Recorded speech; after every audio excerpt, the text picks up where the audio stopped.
Hey guys, King of Charmanders here, and today I bring to you the best Aknosom weapons guide. All weapon types, and is it the new fire meta? This video analyzes the weapons of the new fire monster for Season 3. The Aknosom weapons are the new fire elemental monster type to come to Monster Hunter now. Although there are only 5 weapon types that Aknosom covers. First, we're going to start off with a list of Aknosom weapons.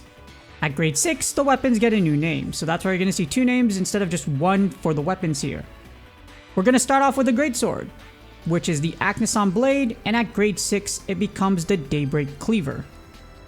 For the Dual Blades, it starts as the Scrimscorn, and at grade 6, it turns into the Daybreak Daggers. For the Longsword, we have the Aknosom Saber, and when you upgrade it to grade 6, it turns into the Daybreak Blade. For the Lance, we have the Aknosom Lance, and when you upgrade it to grade 6, you get the Dawnbreaker Lance. And lastly, we have the Gun Lance, which is of course called the Aknosom Gun Lance, and quite plainly, when you upgrade it to grade 6, it turns into the Dawnbreaker Gun Lance. Next up, we have the Aknosom Weapons Forge stats. So the Aknosom weapons start at grade 3. Their element is fire, their base raw attack is 199, and their base element attack is 59, along with their base affinity being 0%. And as you upgrade the Aknosom weapons to max, the raw attack will greatly overtake the elemental attack, by a whole lot. And this brings us to the Aknosom weapons forge cost. So the forge requirements are 3 Aknosom scales, 2 Aknosom crests, 3 Machilite ores, and 600 Zenny. And now this moves us on to the Aknosom weapons grade 10.5 max stats. So Aknosom weapons max stats at grade 10.5 are the element, of course it stays as fire, with its max raw attack being 1903 and the max element attack being 735. Along with that, their max affinity is 0%, and once maxed out, the Aknosom weapons max raw attack is very high versus the elemental attack. The math for that is very high, so it's 1100 or more. And here we also have the Aknosom weapons grade 10.5 max cost. Thankfully, Aknosom's grade 6 is Wyvern Gem Shard, so it does not have a unique rarity 6. And as with anything that you max out, Aknosom requires a lot of other materials to max out its weapons. In addition, you'll need 25 weapon refining parts and 430,000 Zenny. And the estimated amount of Aknosom you'll have to slay is 476 to obtain all the parts needed to max it out, and they must be 8 stars.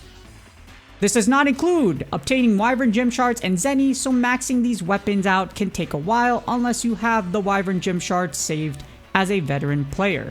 So unless you have them saved and you're already at endgame, you're gonna have to still get all that Wyvern Gem Shards, the WGS, to max out these weapons. And now here's all the data you've been waiting for, the fire elemental monster type melee comparison. So here we take a look at all the fire elemental monster types as of Curse of the Wandering Flame. And as we see per the data, Aknosom weapons are in the middle and lose to the Rathalos weapons by 7% damage, or 6.76 to be exact. And Aknosom weapons also barely beat Anjanath weapons as far as total damage value by literally just 8 damage points, so it's not a huge margin. However, it's worthy to note that Aknosom weapons do have a high raw attack value, so they can be used against non-fire weak monsters as well. If you don't want to switch weapons and you're too lazy, you could still just use the same thing and start hacking away at the non-elemental monster. And you also have to consider the equipment skills. So we have the Aknosom melee equipment skills for the weapons versus the rest of the fire monster types. Aknosom has a great equipment skill with Lock On. However, some of the best meta armor for melee already has Lock On. For example, the Koropuke Helm and the Rathium Vambraces. Along with this, depending on the build, there isn't really any use for the Aknosom weapons having lock-on, and we're going to analyze that next. But we're going to do this in an orderly fashion, starting off with Aknosom versus Rathalos for the top 3 fire builds. So here we compare the Rathalos top 3 fire builds to the Aknosom's top 3 fire builds.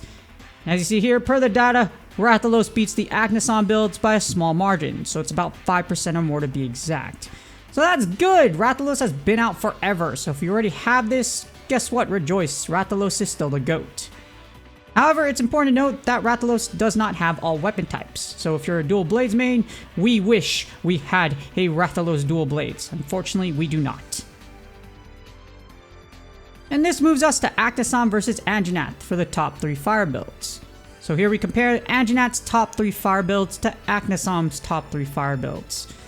And surprisingly, per the data, Anjanath is very close to Aknosom in terms of overall theoretical damage.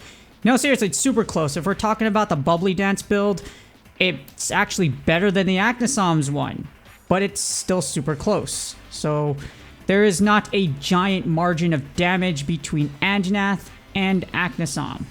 So this means you can still use Anjanath weapons if you already have it built, as the damage difference won't really affect your hunts by a large margin. Like 2% isn't going to do a lot for you, especially if you do it side by side for these respective builds. It's like 1%. So again, it's not going to affect your builds a lot, so you can still use your Anjanath weapons and not waste your resources.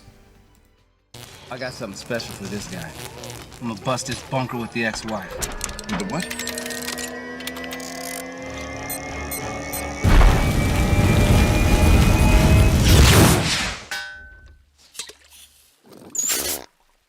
Hammer tech? Yeah. So the good thing is you won't have to divorce your current fire weapon and then build an Aknosom weapon for the sake of it. As here's the overall analysis on the Aknosom weapons. They're an okay addition to the fire meta.